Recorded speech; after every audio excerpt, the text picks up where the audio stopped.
I didn't actually make a commentary video last week. It was mainly because I was just working on so many other videos that it was too much. I go through college and stuff like that. So I honestly just didn't have the time. It was a lot of editing I had to do for other stuff. So in this week though, we're going to be talking about the Mama Max drama, which technically happened last week. And we're going to talk about the Miss Breezy drama, which if you don't know about that, it involves Meat Canyon. And then we're going to talk about the big one, the 50K animation of Hasman Hotel that was softcore corn. Enjoy this week. So the first drama we're going to be talking about is the Mama Max one. Mama Max is a pretty big YouTuber and is known mainly for predator hunting. He's no stranger to controversy. I think like a year or two ago, he was in some drama where his exes, multiple of them, accused him of being a manipulative and abusive ex. And he made a video responding to that and generally got good reception. Everyone was like, okay, he's not this, and he proved it sort of as best he can. There were some instances where he couldn't show some text messages or things like that, and he said in the video that you have to take my word for it. But pretty much that is the general idea of his past controversy. Now, here's the thing. This recent controversy will now make you probably question how truthful he was when he was responding to that. And I'll explain why in a minute. Let me just explain the current controversy he's going through. There was a video he made on a vampire werewolf cult that was run by this random guy who, right here on the screen, looks like a child to me. Like, he looks very young. He does not look like someone who would be running that, other than the fact that he had the weird teeth thing there. That's a little weird. But how true is this? Well, Mama Max has not provided any evidence of this. He is really bad at providing any evidence, and he mainly got criticism because he was trying to call out other YouTubers for not actually responding to him or talking about this situation. And it's not their fault because, once again, he didn't provide evidence or the things that they need to know to properly talk about the situation. Because here's the thing, you can't talk about a situation without actually knowing the evidence properly. It's something you can't do. And if your own video of you talking about it doesn't provide the evidence, and you're trying to rely on YouTubers to talk about the situation that has no evidence on it, no YouTuber is going to take you seriously or want to even look at the situation to begin with. Now, people at first were giving him the benefit of the doubt when this first all happened, but then he slowly started to show his unhinged side when he changed his channel name to God Cult, because, you know, he has this ego complex, like this hero complex, where he feels he's just just the hero that needs to save the day. But thanks to this drama and thanks to him being basically egotistical, more stuff came out about him on previous videos he's made, claiming that he tends to fabricate the story to help his videos be more engaging and interesting, instead of actually reporting on the truth on these predators and anyone else he'll go out to call out. But here's the thing. For the longest time, Mama Max has had this, reputation of being the predator hunter. And the thing about being a predator hunter is you don't want to be the guy trying to debunk a predator hunter. Because you know why? It makes you look bad. And that was what he was running by. He's like, if you're going to try and call me out or trying to say that I'm wrong in what I've reported and all this, then that to me shows that you are a questionable individual. And you are probably a pedo defender or, well, one yourself, which is a crazy thing to claim, but no one questioned it because, it makes sense. Why would you want to question a predator hunter? Why would you want to try and go against a predator hunter unless you had the right, defense for anyone he tries to go after? No one was going to do that, so they just blindly believed him. One instance where he was going against the predator and talking about some IMVU predator, he apparently went in and talked about this one girl that was apparently a victim of his, and this one girl apparently had one follower on IMVU and followed one person. And he said that that's supposed to show isolation with this predator and how he's controlling. He found a YouTube channel of this girl and apparently got a hacker friend to look at an unlisted video, because this YouTube channel had no videos, but he went to get his hacker friend to look at an unlisted video, and he claims that unlisted video means she's dead. It was a video about her being dead. So in the video, he said that she was dead. She wasn't. How do I know this? Well, he admitted in a podcast saying that, yeah, no, she's alive and well, she's not dead, which is just a crack in this story and shows a lot of disingenuous things in his videos because he's trying to play up the story, play up the controversy, just for a narrative in his video so people can be like, oh, that's crazy, that's insane.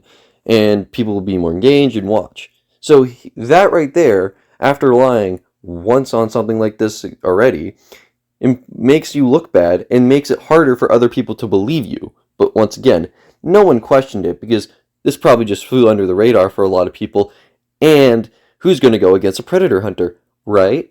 Because if you win against one, well, what does that say about you, right? Now, thanks to this drama, though, thanks to him trying to go against other YouTubers, go against PewDiePie, trying to use PewDiePie's kid as a way to get him to make a video on this, has now made him pretty much public enemy number one against a lot of YouTubers. Because, going against even bigger YouTubers is not the smartest idea. Even if he was right about everything or had the best evidence ever, it's not a smart idea because it does not go well anyways. Trying to imply these people are predators because they just have this obligation to talk about this is kind of pathetic, especially since one of the people he tried to get to talk about this was Moist Critical. Now, when he tried to get him to talk about this, he pretty much, all he did was message him multiple times on Discord, and apparently Moist Critical doesn't go on Discord much, but he messaged him multiple times on Discord and said, it's okay, you don't have to talk about this. To then call him out in the video. So, a lot of this,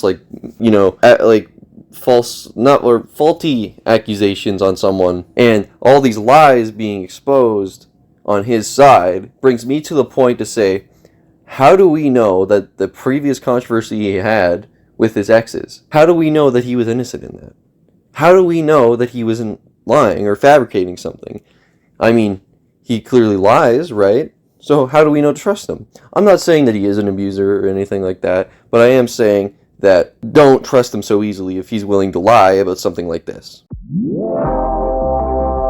The next drama we're going to be talking about is the Miss Breezy drama. Now, what it's pretty much about is an old editor of Meat Canyon, well, not so old, it's fairly recent, was basically fired from editing any of his videos. This editor got upset and made a stream about it. Now, this editor claims that the work environment wasn't the greatest, right? And there was many reasons why they had a hard time trying to edit any videos. And the thing about that is they pretty much didn't make much sense. Except for one point that they did try to talk about, which was that apparently they were, let's just say it rhymes with smekshui malted. That did not sound like a good rhyme. You get what I mean, okay? It involves drinking, passing out. You get it. I can't say the actual what happened because of YouTube, but that's basically what it was. That makes complete sense, because I mean any rational person will hear that and be like, yeah, okay, I understand why you couldn't make a video. Or edit a video or anything. I understand that. But then there was other things like, oh, I had to deal with alcoholism, which I'm sorry, but when you're working with someone and you're an alcoholic and you are lacking in work because you're an alcoholic, that's not necessarily an excuse to not be making videos, because to that person means that you're not a good employee for them because you're going to be unreliable because of your addiction. So that obviously isn't the best defense in not being able to make or edit videos. So of course, when that all happened, eventually it went down and she got fired, and she claims that Meat Canyon gave her hush money, which is a little stupid. All he did was give her compensation money, and she claims it's hush money. It wasn't. But there was an update on this drama, however, where apparently she has now deleted her channel entirely because of this drama, because of this claim that Meat Canyon was a horrible employee. From the sounds of things, Meat Canyon was trying to compensate as best as he could. Even in her own words, he was trying to help out as best he could by be reasonable with how everything is. Nowhere in the video did she say that he got upset because of the initial reason she couldn't make videos. The only reason that would make in complete sense to not have her work for you is the alcoholism. Like I said, that's not an excuse to not work, right? That's a problem you have, and that shows that you're an unreliable worker, and you get fired for it. People who are alcoholics in the workforce aren't going to have their jobs kept because, oh, they're an alcoholic. No, the employer, if they see you're unreliable, they're going to fire you. So it just makes complete sense. Nothing Meat Canyon did was wrong here, and this person clearly eventually realized that and just deleted their channel and left the internet entirely because they couldn't deal with the drama. Now, I'm sure they did get hate, but I feel like they didn't have to delete their channel. They probably would have went through this completely fine, but in the end, that's up to them.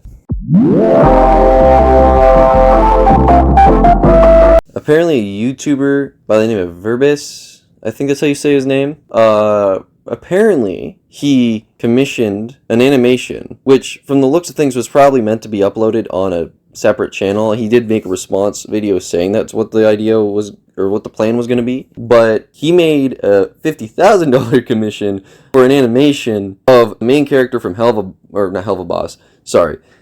Hotel. Pretty much, it was softcore porn. It was softcore porn. That's all it really was, and it's very uncomfortable to watch. I only saw like bits and pieces of it. I didn't really actually directly watch it, but apparently at one point they censored the genitals with a smiley face emoji, and as much as it's like disturbing and like, oh, he doesn't, like in the video is like, oh, he doesn't want this, it's like, it seems like it was this guy's fetish. It seems like this was his fantasy he wanted, and it's really, really weird. There was an accusation at one point that apparently he commissioned a 15-year-old to animate this, and I have two things to say about that. One, I don't think that's true. Apparently, he actually commissioned an actual Has-Been Hotel animator for this. And not only that, it's kind of, I don't see how a 15-year-old would be animating this. Why would they be doing a career? Like, if you're 15 years old and if you're a parent of that 15-year-old, why are they allowed to go on the internet that freely and animate literal porn? Like, you've done something wrong as a parent if that is what your kid is doing at that age. If they are a grown adult doing that, I don't care. This is what it is.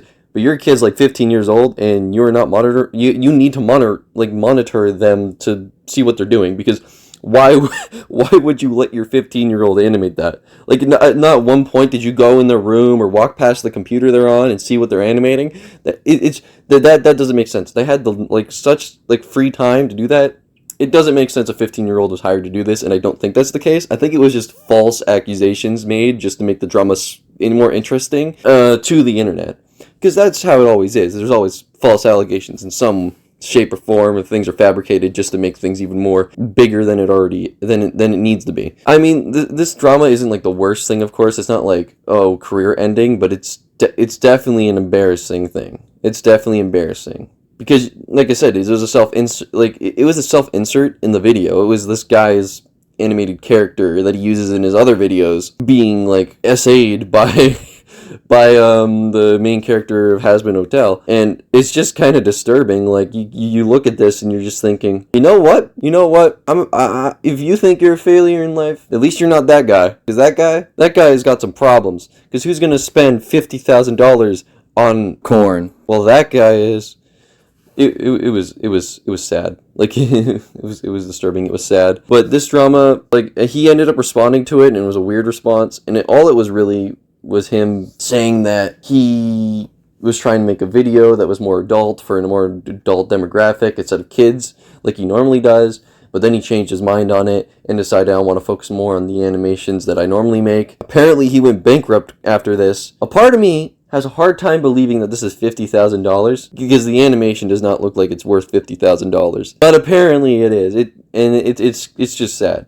I don't think I'd ever be spending $50,000 on anything. Maybe not anything, maybe a house. But I'd be spending more than $50,000. But I wouldn't be spending $50,000 on something like that. That's sad. That's sad. Like, you could get corn for free, man. You could get corn for free. It's free. You know, you can get that. You know, that's the low rate of free. And that was the week of commentary. I hope you all enjoyed that, and bye.